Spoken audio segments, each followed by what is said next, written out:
My name is Lakeram Govinda, and I was born and raised in Campbellfield Housing Scheme.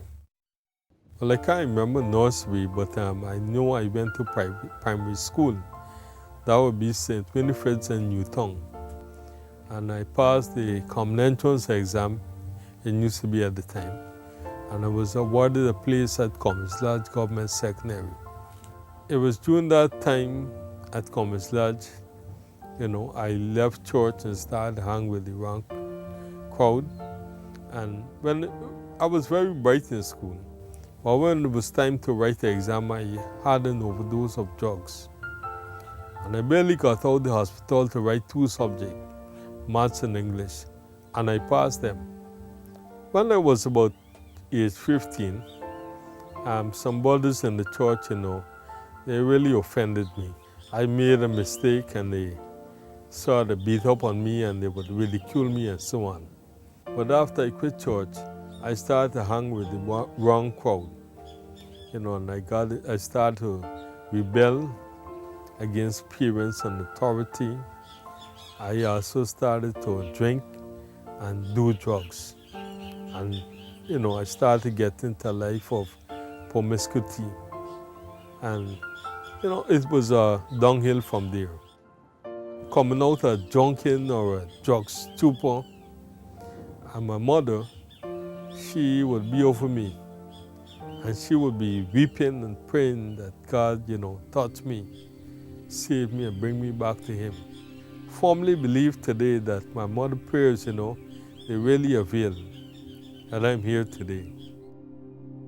My mother and myself come in town to shop grocery, and I met him at CNF Meat Center. And I saw him, and he saw me, and he loved me, and I love him. And he asked for me in marriage. Asked my parents, and we get married. After I got married, my friends and my parents and even church people, they were very happy because they thought that I would have changed my ways. Marriage don't change nobody. It's only Christ can truly change a person, So after I married this beautiful young lady, she was just 16 at the time. I was 20. I still continue my bad behavior. And I even used to drink and abuse her physically and verbally. I started to have an extramarital affair with another young lady. She became pregnant. Somehow my wife found out. My parents come and took me and carried me home. I told them they don't want me to come back with him. They say end the relationship, end the marriage. That's how they will see someone better for me.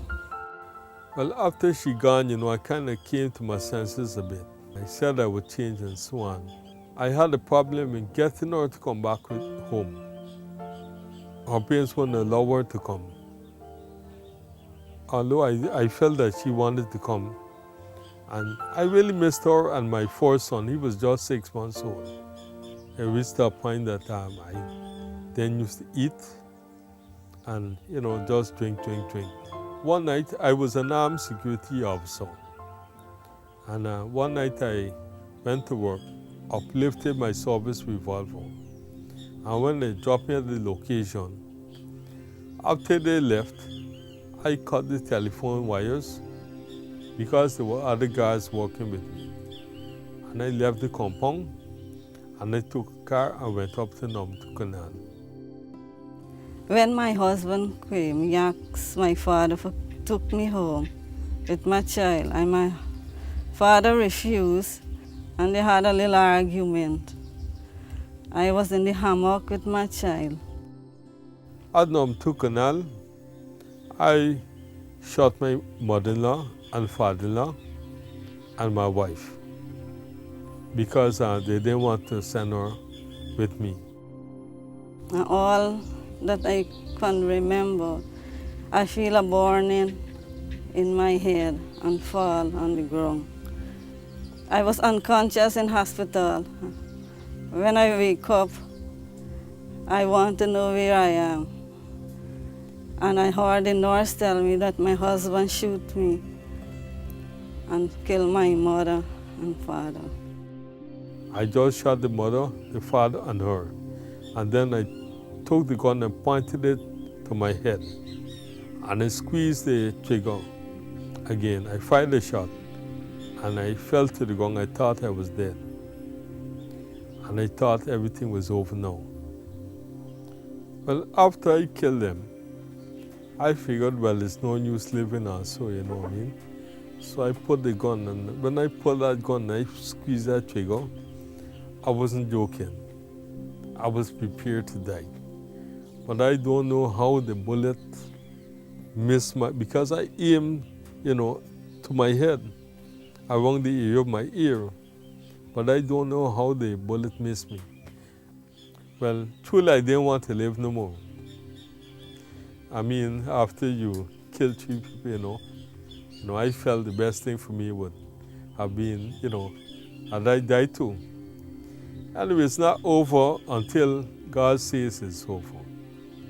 After my wife's relatives realized that I was still alive, they beat me severely.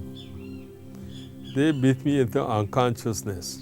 If the bullet didn't kill me, I certainly should have died from the beating. But when I came to myself, I found myself in police custody. And they told me that my mother-in-law and father-in-law, they died instantly. And my wife is in the hospital, and she has a bullet in her head. And she's there fighting for her life. I was 2 months in the hospital, but I cannot walk and I was paralyzed on this right side.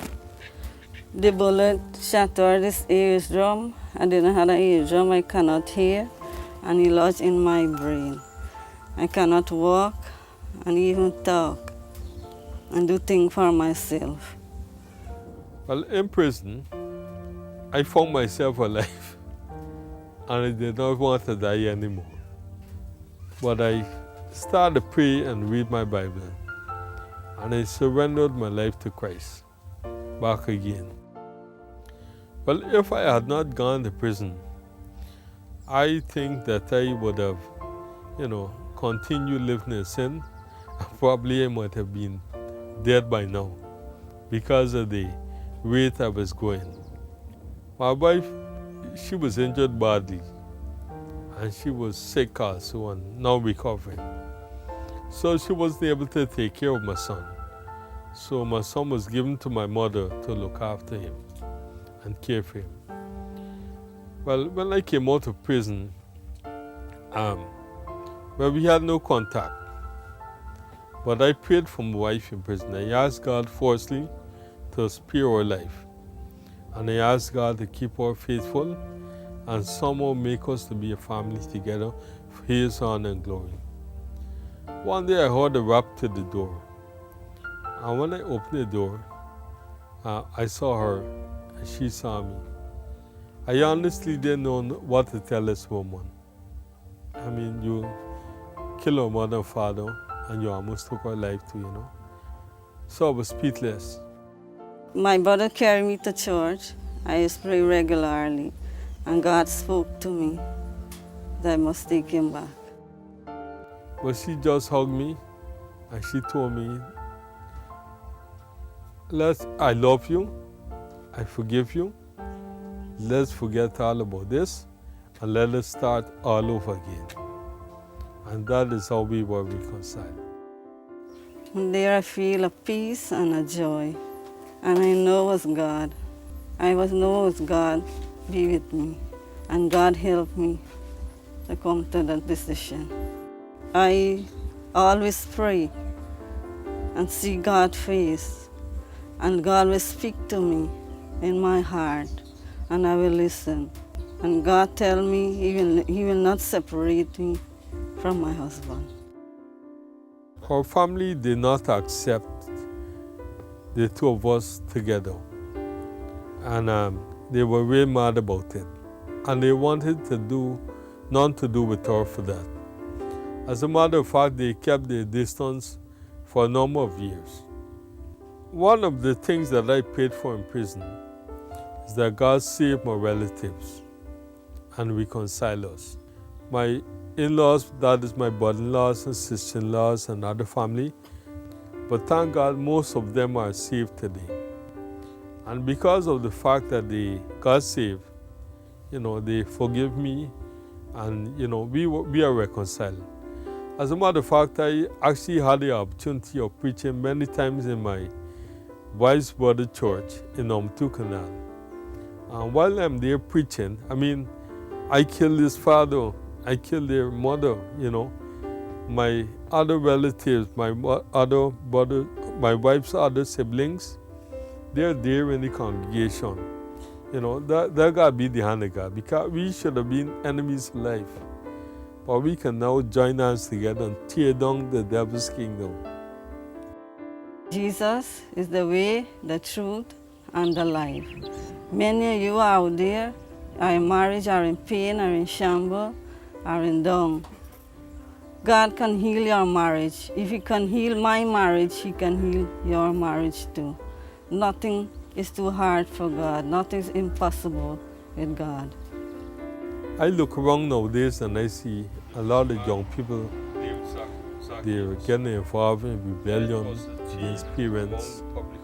They're getting into drugs, alcohol, and sexual activity, And they're putting themselves in a similar situation that I put myself in, A situation that, becomes uncomfortable and out of hand. And they'll reach a stage like me where they want to kill themselves. And I believe that's the reason a lot of young people are killing themselves, committing suicide. It's the same part. It's the same trick of the devil. Jesus Christ, if you give Him a chance in your life, no matter how you mess up, He can turn things around. For me, He turned my whole life around. He restored my marriage and my family and my relationships. And that's powerful stuff. The devil has no interest at his heart for you. All he wants to do is destroy you, not only your life, but also your family, and bring you to shame and disrepute. But God wants to take you higher. Some people out there, young people, you might think now that you messed up and there is no way out. But I want to tell you today that suicide is not the way out. Drugs is not the way out. Crime is not the way out. Jesus is the way, the truth, and the life. As you may be looking at me here today, a lot of you may be going through the same things that I went through, feeling the same way, hopeless, confused, and whatever. Some of you may be moving to this point, but I want to tell you that there is hope for you today. There is a number up on the screen, and if you can call that number right now, there will be somebody at the other end who will be able to counsel you and give you spiritual advice. Wasn't that wonderful? That was a live person with a really outstanding testimony of the power of Jesus Christ to make the difference in one's heart and one's life. What I like about it, it's a real person who has undergone that transformation because of Jesus. And it's not a private thing. It's open to you as well. You too can be transformed. You too can experience the same thing. We love to hear from you. Remember, Jesus Christ died for real people.